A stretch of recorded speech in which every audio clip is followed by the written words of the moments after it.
étions loin d'être des anti-français. Nous étions des amis de la France, mais pas, mais nous refusions, et en particulier des gens de ma tendance, nous refusions d'être des larbins, des instruments de la France.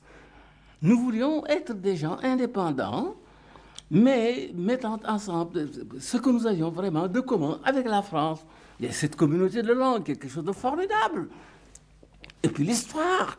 Il y a des liens que nous avons tissés à travers l'histoire, qui sont des liens privilégiés que nous n'avons pas avec les États-Unis d'Amérique, ni avec l'Angleterre.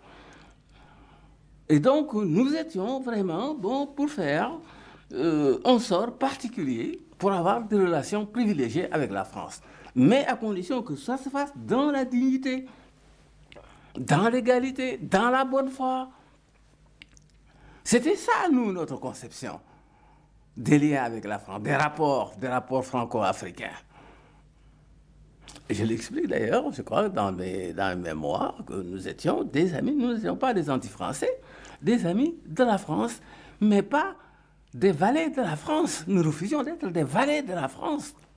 Alors, et c'est tellement vrai que chaque fois que je faisais une tournée, que je partais en mission à l'extérieur, aux États-Unis, en Union soviétique, je passais par Paris, parce que le passage obligé, c'était Paris, n'est-ce pas, pour aller de chez nous à l'extérieur. Chaque fois, quand j'arrivais ici, on me demandait, Foccart, justement, qui était dans la communauté, est-ce que vous souhaitez rencontrer le général de Gaulle? J'ai dit non, je n'ai pas à rencontrer le général de Gaulle. C'est comme si je rendais compte au général de Gaulle. Mon compte rendu, je le dois d'abord à mon gouvernement, au gouvernement de mon pays, et pas au général de Gaulle. Voilà un exemple précis. Alors c'est depuis que les choses ont changé complètement. Les rapports ont changé complètement. On est devenus des vassaux. Les chefs d'État ont accepté ensuite, sous l'influence de gens comme Foccart. Voilà, les choses ont changé.